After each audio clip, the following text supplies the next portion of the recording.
আসসালামু আলাইকুম। তো আজকে আসছি স্বপ্নদ্বীপ রিসোর্টে। তো স্বপ্নদ্বীপ রিসোর্টে পার্কে কী আছে এবং কোন জায়গায় সেটা আপনাদের মাঝে সম্পূর্ণ তুলে ধরবো। তো সেই ভিডিওটা একদম শেষ পর্যন্ত দেখবেন, না টেনে, ইনশাল্লাহ সব কিছুই বুঝতে পারবেন।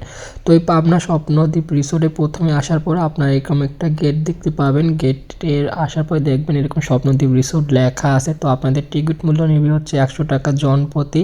তো সুন্দর এরকম করে দেখেন গেট আছে এবং গেটের বাইরে সুন্দর করে চার্ট দেওয়া আছে কোনটার কত মূল্য এবং ভিতরে কি আছে সম্পূর্ণ বিষয়ে একটা চার্ট আছে। এবং গেট দিয়ে ঢোকার পর এরকম একটা সুন্দর জায়গা ভোগ করতে পারবেন। তো আরেকটি বিষয় বলে দিই, এই পাবনা স্বপ্নদ্বীপ রিসোর্টটা হচ্ছে জয়পুরহাট, মানে পাবনা থেকে দাসুরার পরে হচ্ছে জয়পুরহাট একটা গ্রামের নাম, সেখানে একদম মেন রোডের পাশে এই স্বপ্নদ্বীপ রিসোর্টটা। আপনার যদি বা যে কোনো বাইরে থেকেই আসেন না কেন, পাবনা বাস টার্মিনাল বা পাবনা শহর থেকে জয়পুরহাটের কথা বলে আপনাদের নিয়ে চলে আসবে একদম স্বপ্নদ্বীপ রিসোর্টের কাছে। তো এই স্বপ্নদ্বীপ রিসোর্টটা মূলত খুবই কিন্তু চমৎকার এবং খুবই সুন্দর। এখানে নানান ধরনের প্রাকৃতিক পরিবেশের মতন করে ডিজাইন করা হয়েছে। আর এখানে কিন্তু সুন্দর রেস্টুরেন্টও আছে খাবারের জন্য। এখানে ফাস্টফুড থেকে শুরু করে সকল ধরনের চাইনিজ ফুডও কিন্তু খাবার খেতে পারবে। রেস্টুরেন্টটা কিন্তু খুবই সুন্দর। তো এই রেস্টুরেন্টটাও কিন্তু পার্কের ভিতরেই অবস্থিত। একদম মেন গেট দিয়ে ঢোকার পরে কিন্তু এই রেস্টুরেন্টটা প্রথমেই পাবেন। তো রেস্টুরেন্ট থেকে ঢোকার পরে পাশে আরও এরকম সুন্দর করে ডিজাইন করা আছে। তো এই স্বপ্নদ্বীপ রিসোর্টটা কিন্তু অনেক বড় এরিয়ায়। আমি ভাবছিলাম ছোটো এরিয়া, তো আমি যাওয়ার পর দেখলাম এরিয়াটা অনেকটাই বড় এবং এখানে অনেক কিছু আছে। সুইমিংয়ের জন্য কিন্তু বিশাল একটা এরিয়া আছে। তো এখানে কিন্তু কিছু কিছু জায়গায় আপনারা আবার টিকিট কাটতে হবে। যেমন সুইমিংয়ে যেতে হলে আপনাকে আবার টিকিট কেটে ঢুকতে হবে। বাচ্চাদের যে খেলা বা কিডস এরিয়া আছে, যেখানে বিভিন্ন ধরনের গাড়ি বা দোলনা যেটা বলে সেগুলো আছে, সেগুলোতে উঠতে আপনাদের আলাদাভাবে পে করতে হবে।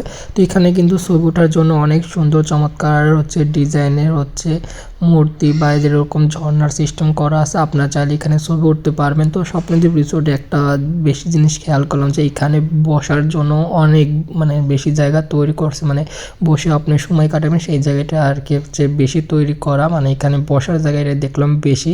তো দেখেন এরকম সুন্দর করে এটা আদিবাসী এরিয়া বানানো, বিভিন্ন 3-4টা ধাপ, এরকম বিভিন্ন ধাপে বিভিন্ন এরিয়াতে বিভিন্ন রকমের জিনিস আপনারা দেখতে পাবেন। এরিয়াটা কিন্তু অনেক বড়, হয়তো ফোনে বোঝা যাচ্ছে না, কিন্তু এরিয়া কিন্তু ভাগ করা। তো এই এরিয়াতে আর কি বন জঙ্গল সিস্টেম করা। এখানে বিভিন্ন চিড়িয়াখানার পশু পাখিও দেখতে পাবে, পাশাপাশি আদিবাসীরাদের মূর্তিও এখানে দেখতে পাবেন।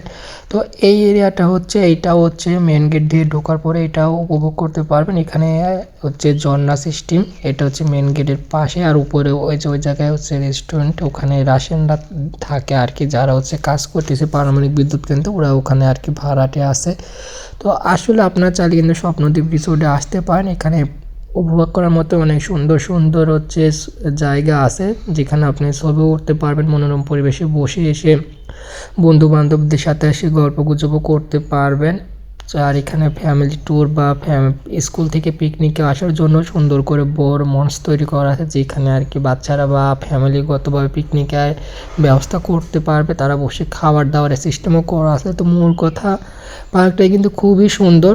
এটা একদম নাটোর, যেটা নন্দন পার্ক আছে সেম সেরকমই মোটামুটি। তো এটা এরিয়াটা বেশ ভালোই। তো এখানে এসে আমার ভালোই লাগছে। এখানে মানুষজনের ব্যবহার আচরণ খুবই ভালোই পাইছি।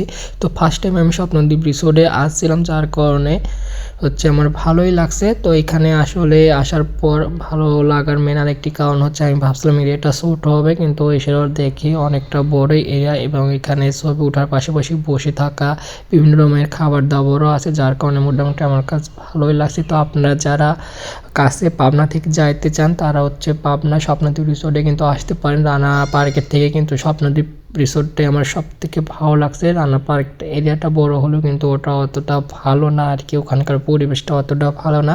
সেই তুলনায় কিন্তু এই ঈশ্বরদী স্বপ্নদ্বীপ রিসোর্টটা কিন্তু খুবই সুন্দর একটা পরিবেশ, মনোরম পরিবেশ। এখানে কিন্তু সেরকম গ্যাদারিং বা সেরকম কিছু আমি দেখতে পাই না। এখানে সব কিছু আমি ভালোই পাইছি মোটামুটি। তো আপনারা ভাববেন না যে আমি এটা স্পন্সর হিসেবে ভিডিও করছি, তেমন না। এটা আমি মূলত ঘুরতে গেছিলাম, যার কারণে এই ভিডিওটা আমি করা।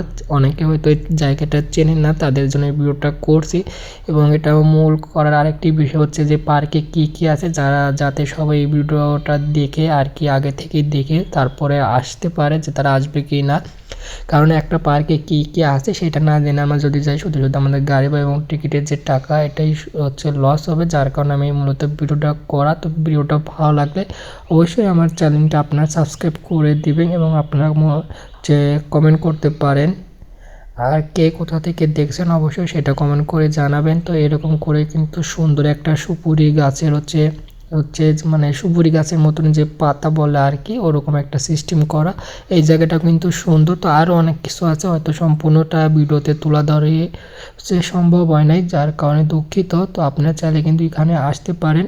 তো ভিডিওটা ভালো লাগলে অবশ্যই একটা ফিডব্যাক দিবেন, একটা কমেন্ট করে যাবেন। আর সবাই আমার এই চ্যানেলটা অবশ্যই সাবস্ক্রাইব করে দিবেন। আসসালামু আলাইকুম, সবাই ভালো থাকবেন।